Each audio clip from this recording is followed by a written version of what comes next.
नमस्कार, मी अशोक मुरुमकर. काय सांगता न्यूज पोर्टलमध्ये आपलं स्वागत आहे. विधानसभा निवडणुकीच्या निमित्ताने सर्व पक्षाच्या सर्व नेत्यांच्या बैठका सुरू आहेत. आपापले रणनीती आखण्याची कामं देखील सुरू आहे. आपल्याला कशी उमेदवारी मिळवायची, कोणाकडून उमेदवारी मिळवायची, प्रचार कसा करायचा याची जोरदार तयारी सध्या सुरू आहे. आणि त्यातच काल करमाळा विधानसभेचे आमदार संजय मामा शिंदे यांनी पत्रकारांशी अनौपचारिक गप्पा मारल्या.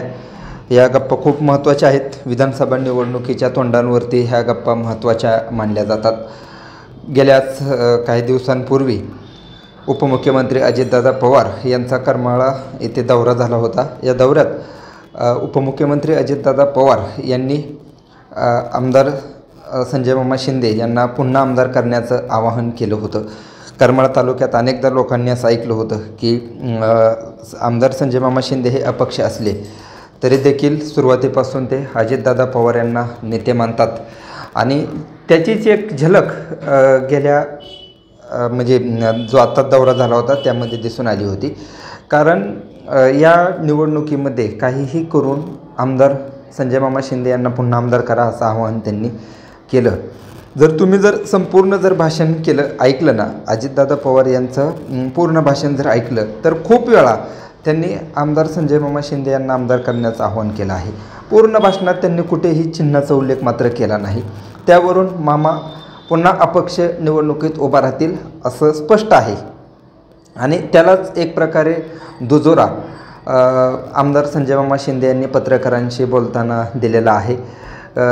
त्यांचं आणि दादांचं बोलणं देखील झालं असल्याचं समजतं. कारण करमाळा तालुक्याचा विकास करायचा असेल तर अपक्ष निवडणूक लढणं हे महत्त्वाचं आहे असं मानलं जातं. आमदार संजय मामा शिंदे याच दृष्टिकोनातून पुन्हा अपक्ष राहतील असं चित्र आहे आणि त्याला दुजोरा त्यांनी पत्रकारांशी बोलताना दिलेला आहे. मात्र तरीही निवडणुका जाहीर झाल्यानंतर त्यांची भूमिका काय असेल हे पाहावं तर लागणारच आहे. आणि त्याच निमित्ताने पत्रकारांशी ज्यावेळेस अनौपचारिक गप्पा झाल्या त्यातील काही मुद्दे महत्त्वाचे आहेत. त्यामध्ये करमाळा तालुक्याला जो उपमुख्यमंत्री अजितदादा पवार यांनी स्वतःच 3,000 कोटी निधी दिला असं सांगितलं आणि त्यावरून चर्चा सुरू झालेल्या आहेत. हा निधी नेमका कुठे आला, कसा आला याबाबत वेगवेगळ्या पद्धतीने प्रश्न उपस्थित केले जात आहेत. मात्र राज्याचे उपमुख्यमंत्री आणि अर्थमंत्री अजितदादा पवार यांनीच याबाबत स्पष्टीकरण दिलेलं आहे असं मामांनी सांगितलं. त्यामुळे याबाबत सगळे पुरावे देखील ते द्यायला तयार आहेत असं त्यांच्या बोलण्यातून आलेलं आहे. म्हणजे हा निधीबाबतचा विषय पाहिला तर तसा तो महत्त्वाचा आहे. दादांनी याबाबत स्पष्टीकरण दिलं होतं.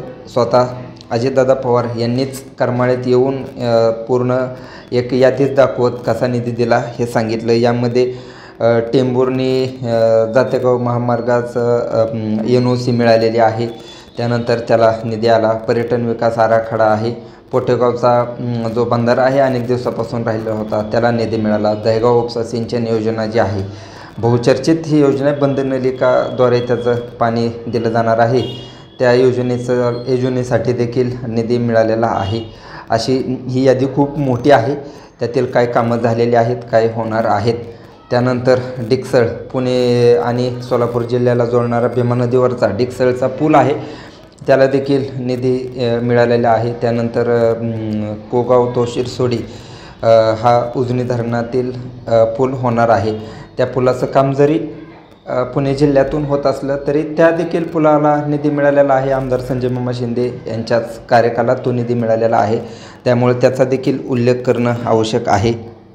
असं असताना उमेदवारीबाबत देखील खूप चर्चा आहेत. लोकसभा निवडणुकीचा निकाल पाहिला, त्या निकालाबाबत खूप चर्चा झाल्या. त्या अनुषंगानं एक विधान खूप महत्त्वाचं होतं. संजय मामा शिंदे यांनी पत्रकारांशी बोलताना असं म्हटलं की त्याच वेळेस माजी आमदार नारायण पाटील यांनी जरी उमेदवारी घेतली असती तरी देखील ते विजयी झाले असते आणि त्यांच्या उमेदवारीसाठी प्रयत्न सुरू होता हे अनेकदा आपण ऐकलेलं होतं आणि तो खराच प्रयत्न सुरू होता आणि त्यांनी उमेदवारी जर घेतली असेल तर ते देखील खासदार झाले असते असं पत्रकारांशी बोलताना मामांनी सांगितलं. हा जो विषय आहे तालुक्याच्या दृष्टीने महत्त्वाचा आहे. येणाऱ्या विधानसभा निवडणुकीमध्ये माजी आमदार नारायण पाटील आणि आमदार संजय मामा शिंदे यांच्यातच खरी फाईट होईल असं चित्र आहे. यामध्ये बागल गटाची भूमिका महत्त्वाची राहणार आहे. ते देखील निवडणुकीत उभा राहतील असं चित्र आहे. त्यानंतर माजी आमदार जयवंतरावजी जगताप हे देखील काय भूमिका घेतात हे महत्त्वाचं आहे. असं असताना शिवसेनेचे जिल्हा प्रमुख महेश चिवटे आणि प्राध्यापक रामदास झोळ हे देखील निवडणूक लढण्यासाठी इच्छुक आहेत. त्यांच्या देखील रणनीती सुरू आहेत. महायुतीमध्ये नेमकी उमेदवारी कोणाला मिळेल हे मात्र पाहणं महत्त्वाचं ठरणार आहे. याकडं सर्वांचं लक्ष लागलेलं आहे. महायुतीमध्येच 3 उमेदवार सध्या चर्चेत आहेत. त्याचं पहिलं उमेदवार म्हणजे आमदार संजय मामा शिंदे हे महायुतीत आहेत. राष्ट्रवादीचे अजितदादा पवार यांना ते नेते मानतात, त्यामुळे ते देखील ह्या जागेवरती दावा करू शकतात. मात्र कार्यकर्त्यांची भावना अशी आहे की मामांनी या निवडणुकीत अपक्ष निवडणुकीत लढावं अशी एक कार्यकर्त्यांची भावना आहे आणि त्यामुळे ते अपक्ष लढतील तसं त्यांचं भूमिकासुद्धा दिसते. गेल्या काही दिवसापासून जर आपण पाहिलं तर त्यांची भूमिका अपक्ष लढतील अशी आहे. पत्रकारांशी बोलताना देखील ह्या विषयावरती चर्चा झाली.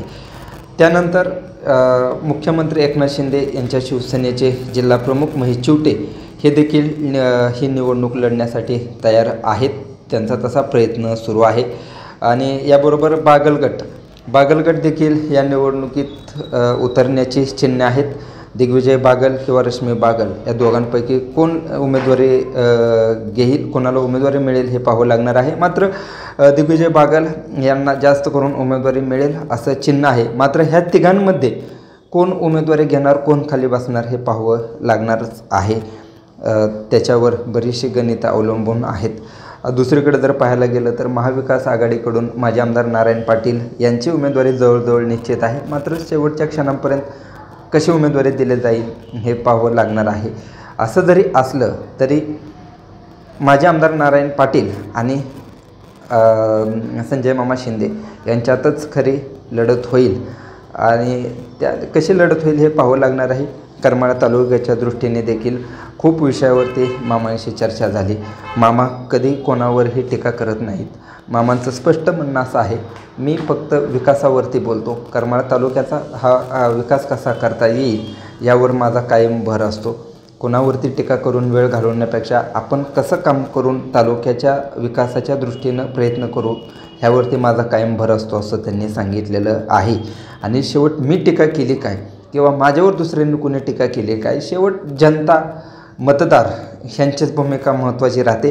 त्यामुळे जनतेला चांगलं आणि वाईट ह्या दोन्हीही गोष्टी कळतात असं देखील त्यांनी स्पष्टपणे सांगितलेलं आहे. ह्या निवडणुकीत आरोप प्रत्यारोप होणारच आहेत. सोशल मीडियावरती जर पाहिलं तर आपण पाहतोय की कसे आरोप प्रत्यारोप सुरू आहेत. याच दरम्यान दुसरा एक तालुक्याच्या दृष्टीने विधानसभा निवडणुकीच्या तोंडावरती एक मुद्दा चर्चेला जातो, तो म्हणजे करमाळा तालुक्यातील प्रशासकीय भवन. ह्या प्रशासकीय भवनाबाबत आमदार संजय मामा शिंदे यांनी भूमिका स्पष्ट केलेली आहे आणि पत्रकारांशी बोलताना ती देखील त्यांनी भूमिका मांडलेली आहे की शेवट जनतेचा आदर करणं हे माझं काम आहे. जनता जे सांगेल ते आम्ही ऐकणार आहोत. पण एकूण परिस्थिती जर पाहिली, प्रशासकीय भवन कसं असावं याचा जर सारासार विचार केला तर आत्ता जी जागा निवडलेली आहे ती योग्य आहे. अजून ह्याच्यापेक्षा चांगली जर जागा मिळाली, लोकांनी जर सुचवली तर आपण तिथं ते प्रशासकीय भवन करू असं ते मामांनी सांगितलेलं आहे.